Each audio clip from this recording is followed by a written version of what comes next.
Good morning, students. I'm Kulveer Kaur.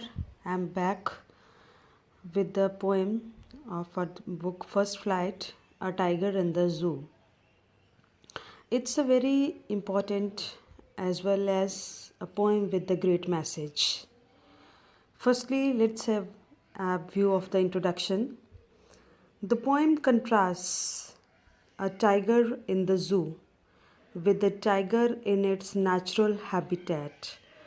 इस poem में क्या है, ये पोएम जो है एक tiger in the zoo with the tiger in its natural habitat. इस जो पोएम में जो लेस्ले नॉरिस है, पोइट है, उसने दो जगह पे टाइगर का कंट्रास्ट किया है when he is in the natural habitat. Which is the natural habitat?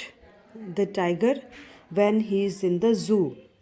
और दूसरी साइड पे when he is captivated, when he is in the when he is in the earlier when he was in the forest and now when he is in the zoo. Both the conditions are compared. The natural habitat is the forest and the habitat that is made by the man is the zoo. The poem moves from the zoo to the jungle and backs again to the zoo. Poem moves from the zoo, कहाँ से शुरू होगी? Zoo से शुरू होती है and back again to the zoo, और वापस ज़ू के ऊपर आके ही ख़त्म हो जाती है poem. Read the poem silently once and say which stanza speak about the tiger in the zoo and which one speak about the tiger in the jungle. While we read the poem, we will easily understand which of the stanzas will describe the condition of the tiger in the zoo and which of the stanzas of the poem will describe the tiger in the jungle. Actually, the poem conveys a message that the animals which they should have to be in their natural habitat, which they have to live in their uh, in their in their natural habitat, means which they have to live freely in the forest, but the man has kept them in the captivation. The man has deprived of them of their freedom. We have kept the animals in the zoo and that's why we are taking away the freedom of the animals. This is the message of the poem. Now we will read the poem. He stalks in his vivid strips. At the few steps of his cage, he stalks. Stalks means he moves. He moves in his vivid strips. Vivid का meaning होता है clear. Strips क्या होती हैं? Strips means the lines on the body of the tiger. जो उसकी body के ऊपर बहुत ही क्लियर जो लाइंस होती हैं, उसकी इस पैराग्राफ में आप देखेंगे उसकी बॉडी की बहुत अच्छे से डिस्क्रिप्शन दी हुई है. इसके ऊपर एक क्वेश्चन भी आ सकता है, which of the physical features of the tiger are described in this paragraph. तो आप ध्यान से इस पैराग्राफ को देखेंगे कि कौन कौन सी चीज़ें जो हैं वो आपको दिखाई देंगी यहाँ पे उसकी फिजिकल अपीयरेंस के बारे में. He stalks in the vivid stripes. Stalks means moving slowly. The few steps of his cage, वो धीरे धीरे अपनी बॉडी के विविड स्ट्रिप्स के साथ चल. विविड स्ट्रिप्स का मतलब होता है, vivid strips means the clear parts of his body. वो अब उसकी बॉडी के ऊपर जो स्ट्रिप्स हैं उसकी बॉडी की डिस्क्रिप्शन दी हुई है. The few steps of his cage. Few means few को कहा है, फ्यू मीन्स बहुत कम, क्योंकि उसका जो केज है, क्योंकि जो उसका जो सेल है जिसके अंदर वो कैद है, जो जगह है बहुत थोड़ी है, बहुत ही छोटी है. The few steps of his cage, वो अपनी बॉडी के साथ, अपनी मैग्निफिशेंट बॉडी के साथ. विविड स्ट्रिप्स का मतलब आप ये भी ले सकते हैं walking in a very majestic way with the pride, क्योंकि वो बड़े शान से चलता है, उसको आदत है ऐसे चलने की. जब वो चलता है बहुत ही मजेस्टिक तरीके से चलता है, लेकिन चलता कहाँ है? He can't move freely. और चलता कहाँ है? The few steps of his cage, अपने केज के, अपने सेल के थोड़े स्टेप्स ही वो ले पाता है. On pads of velvet quiet in his quiet rage. On pads of velvet quiet. Velvet का मतलब बहुत ही सॉफ्ट, क्वाइट मतलब शांत. इन हिज क्वाइट, देखो there is also repetition, quite यहाँ पे रिपीट हो रहा है. ऑन पैड्स मतलब उसके जो पास हैं, उसके पंजे हैं. किसके ऊपर चलता है? पैड्स, अपने उसके जो पंजे हैं, और वेलवेट, वेलवेट का मतलब बहुत सॉफ्ट जो उसके पंजे हैं उनके ऊपर चल रहा है वो। इन इज क्वाइट रेज, रेज का मतलब होता है गुस्सा, लेकिन क्वाइट रेज क्यों कहा है? Why it is quite? क्योंकि अब वो अपने गुस्से को दिखा नहीं पाता है। He can't show his anger now, वो अपना गुस्सा दिखा नहीं पाता है। On pads of velvet quite मतलब बड़ा धीरे धीरे मजेस्टिक तरीके से अपने सॉफ्ट सॉफ्ट पंजों के साथ वो चलता है। इन इज क्वाइट रेज, क्वाइट मतलब अपने गुस्से को कंट्रोल में किए हुए, अपने गुस्से को वो दिखा नहीं पा रहा है, इसलिए गुस्सा तो उसके मन में है लेकिन he is unable to show his anger. तो बड़े धीरे धीरे वो वहाँ पे अपने उसके अंदर उसमें अपने केज में, अपने सेल में वो चलता है। तो ये वाला पैराग्राफ था जो उसको ज़ू की कंडीशन बताता है। अब नेक्स्ट जो पैराग्राफ है, it will again shift to the forest. He should be lurking in shadow, should be का मतलब if he is not in the cage then where he should be, तो कहाँ होना चाहिए था उसको? He should be in the forest. तो तब अगर वो फॉरेस्ट में होता तो he should be lurking in shadows. Lurking का मतलब होता है मूविंग स्लोली, धीरे धीरे चलता वो। लर्किंग इन शैडोज, शैडोज मतलब परछाई के, परछाई में मतलब परछाई का मतलब है पेड़ों के पीछे छुप के भी आप कह सकते हैं। Sliding through the long grass, sliding का देखो, स्लाइडिंग का मतलब धीरे धीरे चलना, छुप छुप के चलना, वहाँ पे स्लाइड करना मतलब बिना आवाज़ किए हुए चलना। ही शुड बी लर्किंग, लर्किंग मतलब लर्किंग इन द शैडोज मतलब घास के पीछे छुप के, लंबी लंबी घास के पीछे उसकी परछाई में छुप छुप के वो बैठता, हाइडिंग बिहाइंड, वहाँ पे बैठता, धीरे धीरे चलता। क्यों चलता? Near the water hole where plump deer pass, near the water hole, पानी पीने के लिए वो जो जगह बनी हुई है वहाँ पे बैठा रहता वो, वेट करता वहाँ पे। वेयर द प्लम्प, प्लम्प का मतलब मोटा ताज़ा, एक जिसको वो अपना फूड बना सकता। डियर मतलब एक हिरन आता पास, मतलब पानी पीने के लिए अगर कोई डियर आता, then he can make him his food, then he can make him his prey. Prey मतलब अपना शिकार, PREEY जिसको हम बोलते हैं, तो उसको अपना शिकार बना लेता। तो वो वेट करता है वाटर होल में कि कोई ना कोई डियर यहाँ पे आएगा और वो उसकी वेट कर रहा है छुप छुप के। तो this is the condition. If he should not be in the zoo then what he should be doing in the forest, तो क्या कर रहा होता वहाँ पे? तो अब वो देखो, इस पैराग्राफ में आप कंट्रास्ट भी देख सकते हैं। कंट्रास्ट किस चीज़ का?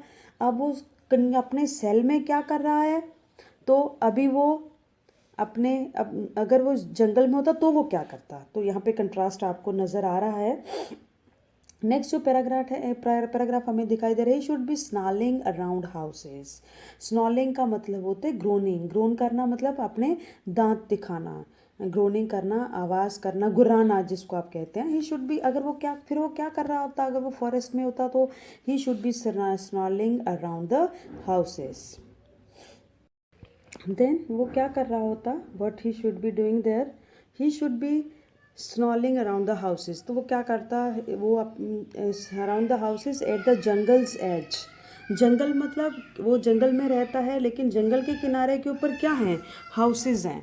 तो वो हाउसेस के ऊपर स्नॉलिंग का मतलब होता है अपने दांत दिखाना। वो वहाँ पे दांत दिखाता अपने, वहाँ पे अपने दांत दिखा रहा होता, मतलब वहाँ पे लोगों को डरा रहा होता।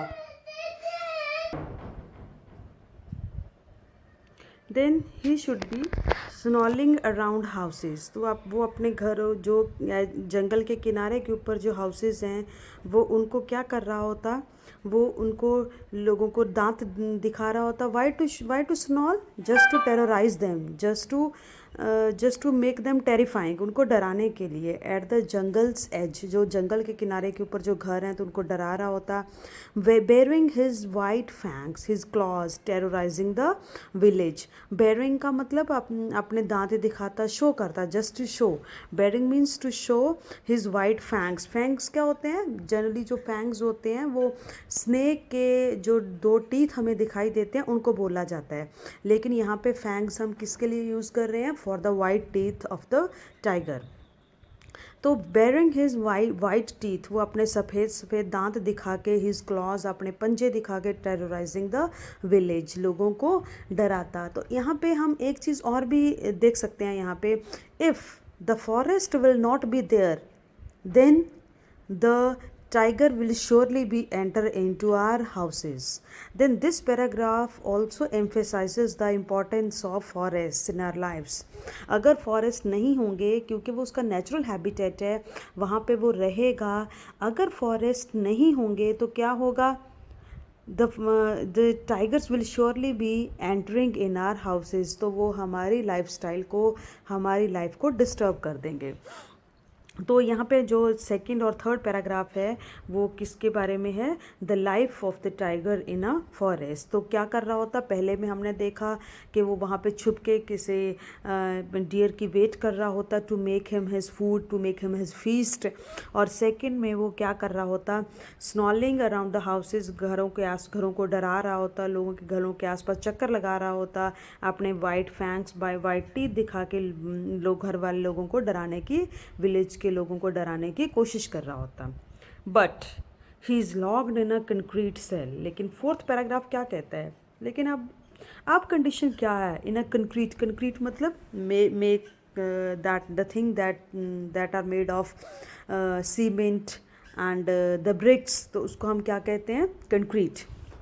सेल मतलब जो उसके जू का जो कमरा है उसमें. But he is locked in a concrete cell.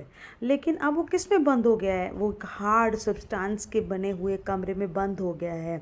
He strength behind bars. Bars आप समझते हैं, जो सलाखें होती हैं, जो लोहे का गेट होता है उसको हम बार्स कहते हैं. लोहे का गेट मतलब जिसका जू का, जिसके अंदर से हम देख सकते हैं, जिसके थ्रू हम एनिमल्स को देखते हैं, तो उसको बार्स कहा जाता है. हिज स्ट्रेंथ बिहाइंड द अभी still he is powerful. That's why his strength कहा गया है. स्ट्रेंथ मतलब उसकी ताकत है. Even now he is powerful and his power is locked behind the bars. मतलब अब जो उसकी ताकत है that is totally useless for him. अब वो अपनी ताकत को यूज़ नहीं कर सकता. That is totally useless for him. Stalking the length of his cage, ignoring visitors. Stalking मतलब मूविंग स्लोली, चलता रहता है. कहाँ पे? दूर दूर तक. He can't make him long walks. वो लंबी, क्योंकि जैसा जंगल में किया जाता है वैसा नहीं कर सकता. लेंथ ऑफ हिज केज, जितना लंबा बस उसका केज है वो उतना ही चल पाता है. Ignoring visitors. और अगला नेक्स्ट जो काम वो क्या करता है? इग्नोर करता है, ध्यान नहीं देता. किसकी तरफ? विजिटर्स की तरफ. क्यों ध्यान नहीं देता है? Because he can't make them his feast. अब उसको देखो, पहले अगर वो जंगल में उसको दिखाई देगा कोई आदमी तो ही विल बी अट्रैक्टेड. तो वो उसकी तरफ खींचा चला जाएगा, उसको मारने की शायद कोशिश भी करे मे भी. लेकिन अब वो ऐसा नहीं करेगा. तो अब वो ऐसा नहीं कर रहा है. क्यों नहीं कर रहे हैं? Because he is not interested in the visitors. जो लोग उसको मिलने के लिए आ रहे हैं, जो लोग उसको देखने के लिए आ रहे हैं, जो विजिटर्स उसको देखने के लिए आ रहे हैं, वो उनको इग्नोर करता है. He is no longer interested in the visitors. वो उनको अपना शिकार नहीं बना सकता, वो उनके ऊपर अपनी ताकत नहीं दिखा सकता. आप गुराने का, स्नॉल करने का या फिर ग्राउंड करने का भी कोई फ़ायदा नहीं है. इसलिए वो अपने और more over this is the routine of the day. इसमें उसका कोई फ़ायदा नहीं है. जो लोग आ रहे हैं उसको देख के चले जाते हैं. तो this is the routine of the, it is no, the things are no more interested. अब उसके लिए कोई मज़ा नहीं है उसके लिए. तो इसलिए वो अपने विजिटर्स को क्या करता है? इग्नोर करता है, क्योंकि अब वो उनको अपना शिकार नहीं बना सकता. तो इस पैराग्राफ में हम देखेंगे कि वो देखा हमने कि वो क्या करता है जब वो लॉक हो गया है अब बिहाइंड द बार्स. वो उसकी ताकत, स्ट्रेंथ उसकी जो है वो भी बार्स के अंदर है. अब still he is powerful but he is unable to show his strength. अब वो क्या करता है? वहीं पे चलता रहता है. स्टॉकिंग मतलब moving the length of his cage. The length मतलब ज़्यादा बड़ा नहीं है, बहुत छोटा सा है उसका जो केज है. इग्नोरिंग द विजिटर्स, और साथ में क्या करता है? विजिटर्स को इग्नोर करता है, क्योंकि अब उसको विजिटर्स की तरफ देखने में कोई मज़ा नहीं है, कोई फ़ायदा नहीं है उसके लिए. He hears the last voice at night. और क्या करता है? ये जो पैराग्राफ है उसकी रेस्टलेसनेस, उसकी बेचैनी को दर्शाता है. अब उसको कोई मज़ा नहीं आ रहा है. ये लाइफ उसके लिए बेचैनी से भर गई है.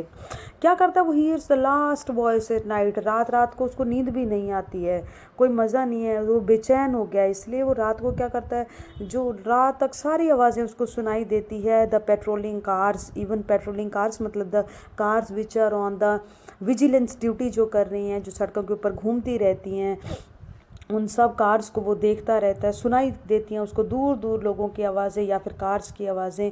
तो उसको नींद नहीं आ रही है, मतलब उसको चैन नहीं आ रहा है, उसको कोई अच्छी नहीं लगती ये life. And stairs with his brilliant eyes at the brilliant stars. यहाँ पे भी हम देख सकते हैं कि पोइटिक डिवाइसेस है, मतलब रेपिटिशन हुई है। And stairs with his brilliant eyes, अपनी चमकती हुई आंखों के साथ, एट द ब्रिलियंट स्टार्स, किसकी तरफ देखता है? ब्रिलियंट चमकते हुए सितारों की तरफ। क्यों देखता है सितारों की तरफ?